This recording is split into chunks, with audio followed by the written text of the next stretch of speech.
Bonjour à tous, nous avions alerté la mise sous tutelle de la France par l'Union européenne est là. Et Michel Barnier est là pour la faire appliquer.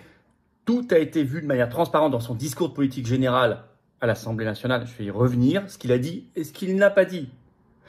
Et puis, il y a un incroyable document que vient de sortir Le Monde ce 3 octobre sur ce qu'a annoncé, envoyé à la Commission européenne sans le dire aux Français, le gouvernement Barnier. Vous allez voir, c'est très brutal, c'est terriblement brutal, plus brutal qu'on n'a jamais eu dans l'histoire de France, récemment en tout cas, de manière, sur des dizaines d'années.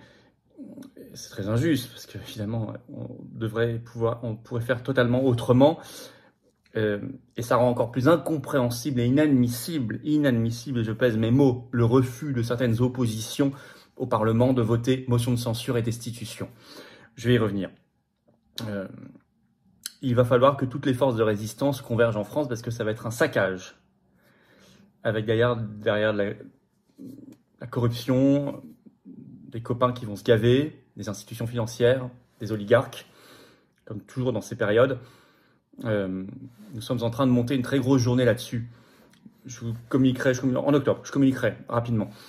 En tout cas, les patriotes prendront leurs responsabilités et agiront concrètement, comme ils le font toujours. Soyez prêts. En tout cas, merci de partager cette vidéo. Elle est très importante et très concrète. Pour cela, merci de vous abonner à cette chaîne YouTube par un petit clic gratuit sur s'abonner en dessous. C'est un clic, hop, vous êtes abonné à la chaîne, c'est gratuit. Ou réabonner si un jour YouTube vous a désabonné, ça faut vérifier, ça arrive. Et plus vous êtes abonné, plus les vidéos circulent. Je vous en remercie énormément. On est en direct ce vendredi 4 octobre à 19 h sur cette chaîne. Soyez là, je prends toutes vos questions que je vais découvrir en direct.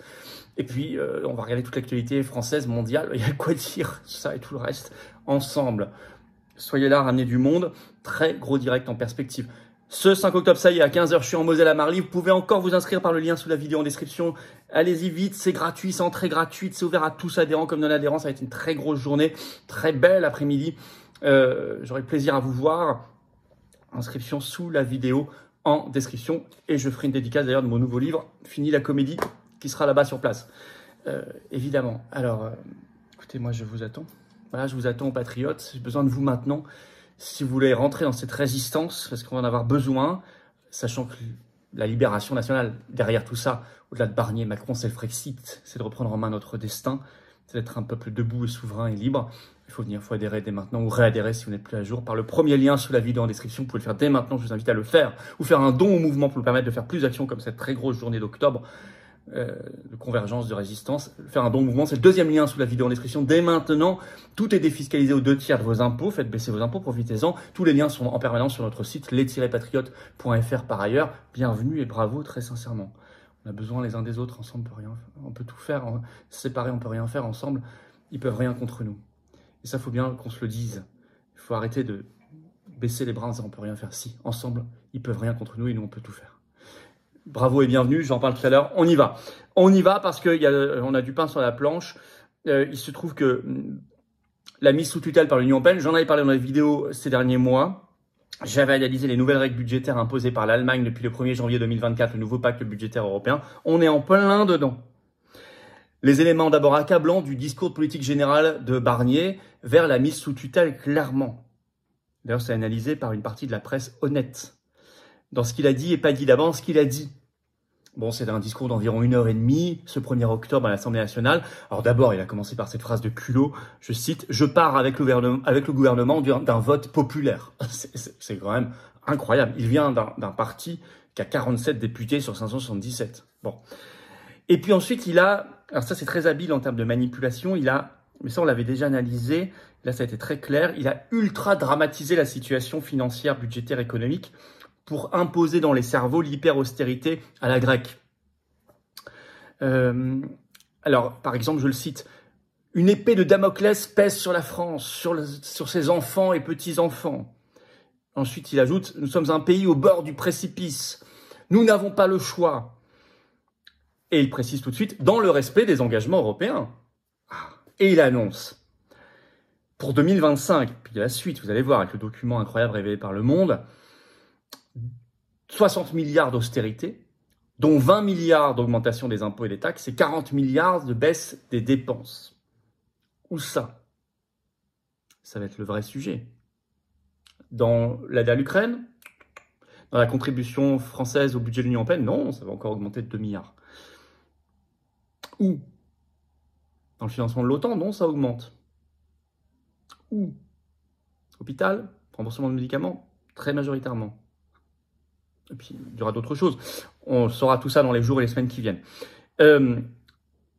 Alors, ce qu'il n'a pas dit là-dessus, parce que lui, il dit, alors dans son discours politique général, il dit ça va frapper les, je cite, les grandes et très grandes entreprises et les Français les plus fortunés.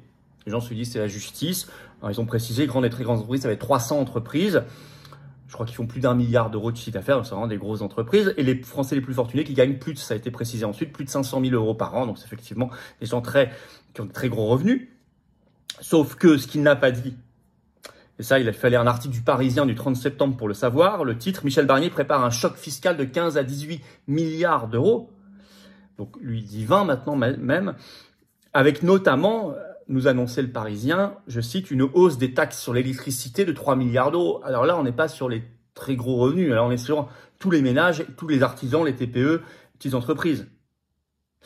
Par ailleurs, on l'a su, il l'a pas dit dans son discours de politique générale, ça a été révélé ce 2 octobre, à la base par BFM TV, report de 6 mois, ça a été confirmé, la revalorisation des retraites qui devait être indexée sur les prix le 1er janvier 2025, s'est reportée au 1er juillet 2025 pour gagner 3 milliards. Et puis le Figaro nous apprend ce 2 octobre, le titre « Voiture thermique, avion, 3 petits points, le gouvernement veut taxer davantage les transports les plus polluants, avec renforcement notamment du malus auto et 1 milliard d'euros de taxes supplémentaires sur l'aérien, donc sur les billets d'avion. » Donc là, voilà, et puis d'autres choses qu'on ne sait pas encore. Alors dans son discours, il n'y a pas que sur ces sujets-là qui se conforment complètement à la mise sous tutelle par l'Union européenne. Par exemple, pas de référendum. Il annonce ce gadget. Je cite, une journée nationale de consultation citoyenne, 2 à 3 fois par an, sera organisée. Il dit, on vous consultera dans les mairies, les départements. Tout ça, ça ne veut strictement rien dire. C'est du pipeau absolu. Qui existe dans la Constitution, normalement, qui n'est plus appliqué du tout, c'est le référendum. Il faudrait même créer, vous le savez, sur tout sujet, le référendum d'initiative citoyenne, comme nous on le propose. La proportionnelle, il l'a évacué en 3 secondes.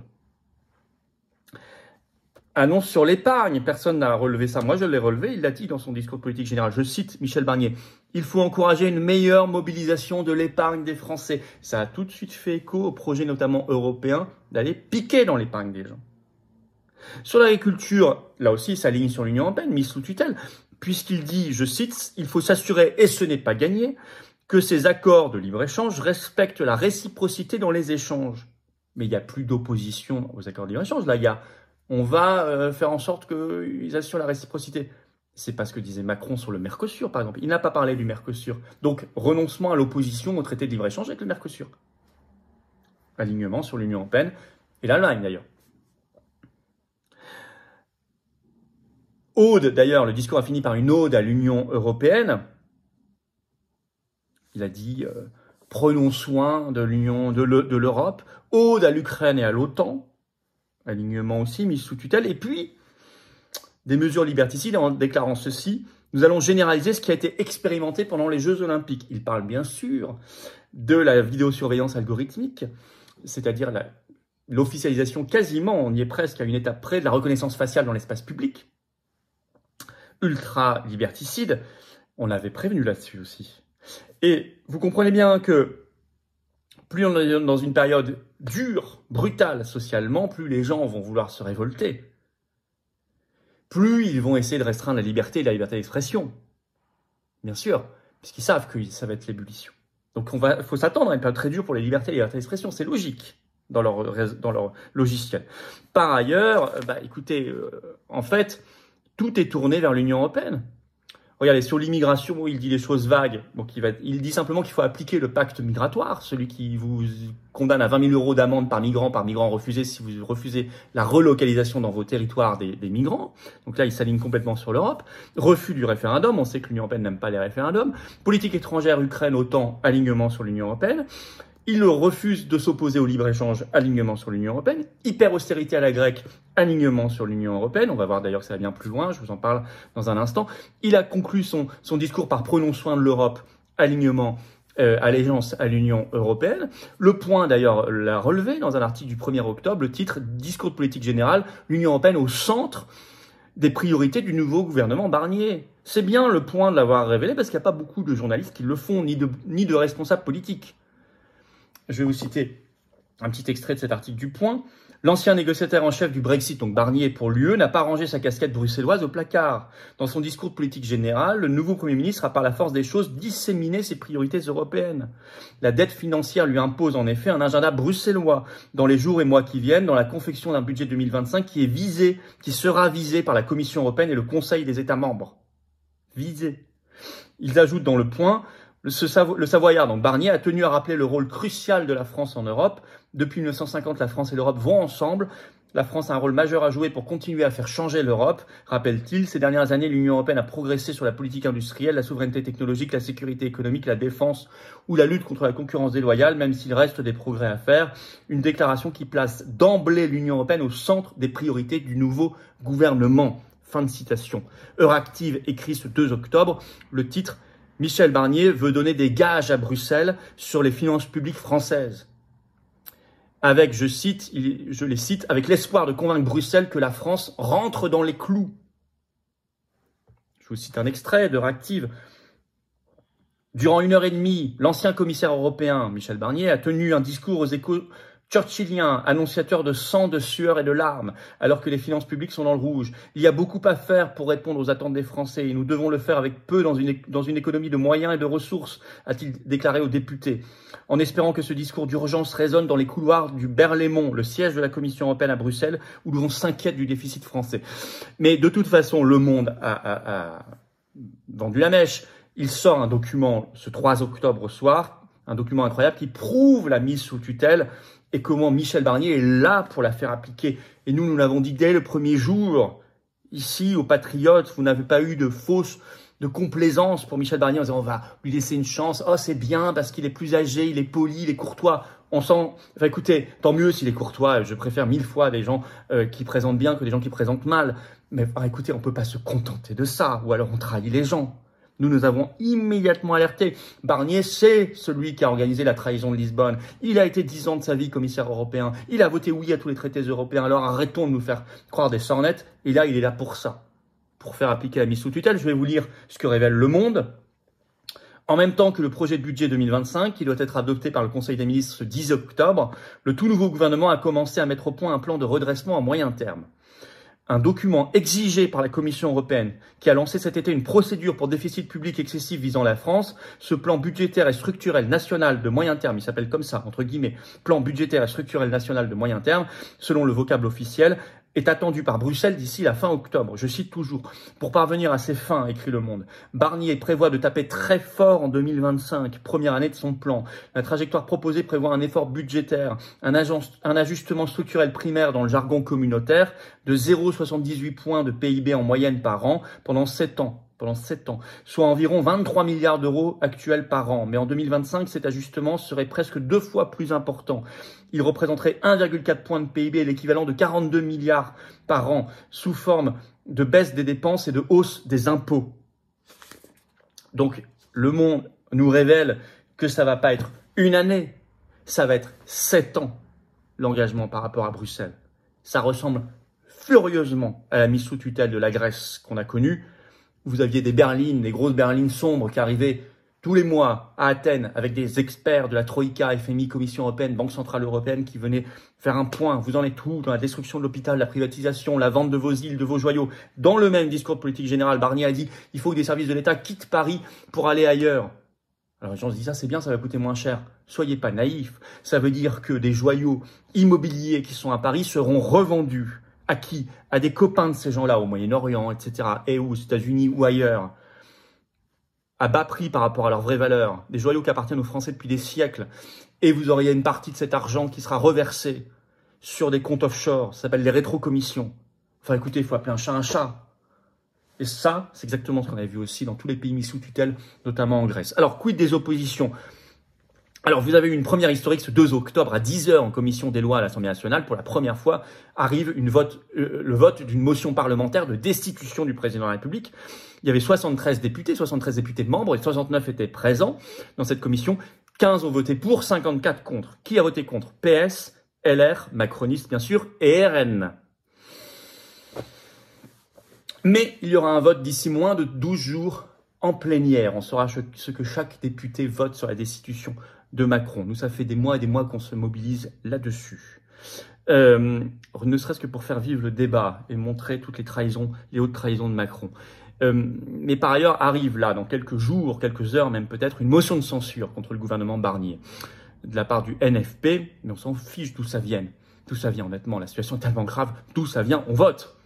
Or, le RN a fait savoir, intervention juste après le discours de politique générale à l'Assemblée nationale de Michel Barnier le 1er octobre de Marine Le Pen, présidente du groupe à l'Assemblée nationale, du groupe RN. Elle dit, je cite, « Le mouvement national n'entend pas entraîner le pays vers le chaos.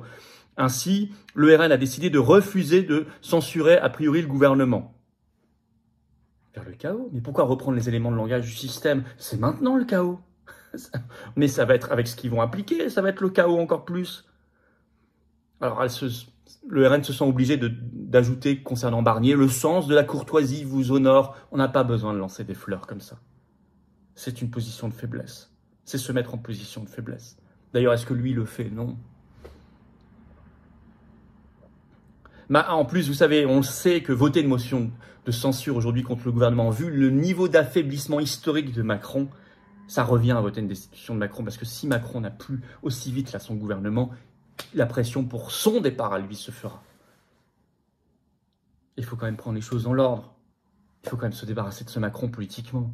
Toute cette clique. Donc il faut continuer de faire pression. Parce que ce qu'on dit aujourd'hui, ils seront peut-être obligés de faire demain différemment et de voter quand même la motion de censure. La mise sous tutelle par l'Union européenne est le but. Il faut le faire savoir. Il faut faire savoir qu'on fera savoir le vote de chaque député publiquement à l'Assemblée nationale. Sur la destitution comme la motion de censure. Au fond, bien sûr, pour nous libérer, c'est le Frexit. C'est stopper cette clique euromondialiste, la chasser, reprendre en main notre destin dans l'espoir, l'espérance, pour nous, pour la jeunesse, pour notre avenir, pour notre France qu'on aime, notre humanité, notre France libre, puissante, juste, belle, heureuse, indépendante. Mais c'est ça notre projet, il est magnifique. Merci de partager la vidéo. Merci pour ça, de vous abonner à cette chaîne YouTube par un petit clic gratuit sur s'abonner pour qu'elle se diffuse mieux. D'être en direct à 19h ce vendredi 4 octobre avec moi, avec nous, dans ce grand direct sur cette chaîne. Soyez là, préparez vos questions parce que je vais y répondre, je vais les découvrir en direct. Il n'y a pas de tabou, il n'y a pas d'interdit, il n'y a pas de langue de bois. Ce 5 octobre, inscrivez-vous, il reste quelques places sous la vidéo en description. Entrée gratuite pour la grosse réunion publique en Moselle, à Marly. Allez voir tout ça sous la vidéo en description. Vous pouvez également ramener des gens non inscrits au dernier moment, il n'y a pas de problème. Vous pouvez. Tout le monde est le bienvenu, ce sera entrée gratuite, c'est ouvert à tous. Et je vous attends là, vraiment j'ai besoin de vous maintenant. Vous voyez, on va être dans les combats, là, extraordinaires. On va au cœur des choses. Ça y est, on est à l'os, là. On est sur la question de l'Union européenne, de la mise sous tutelle, du Frexit. Il faut venir maintenant, c'est exaltant, c'est dur. Il faut être lucide, mais c'est tellement magnifique de se battre pour nous et nos enfants. J'ai envie que vous veniez maintenant. Vous adhériez ou réadhériez dès maintenant. Vous pouvez le faire dès maintenant par le premier lien sous la vidéo en description. Ce lien est également en commentaire épinglé. Et puis, vous pouvez faire un don au mouvement par le deuxième lien sous la vidéo en description. Dès maintenant. Les liens sont par ailleurs sur notre site tout le temps, les-patriotes.fr. Tout est défiscalisé aux 2/3 de vos impôts. C'est-à-dire que ça fait baisser massivement, concrètement vos impôts, plutôt que de donner ça à Macron ou Barnier qui va le donner à Ursula, Zelensky, McKinsey, etc. Ou Pfizer. Faites baisser 2/3 de défiscalisation. Et je vous attends. J'ai hâte de vous voir. Si vous êtes adhérent, en plus, vous pouvez être mis, si vous le souhaitez, en relation avec des gens qui pensent comme vous près de chez vous. Énorme bravo, en tout cas, aux donateurs, aux réadhérents. Bienvenue aux nouveaux adhérents patriotes et vive la France.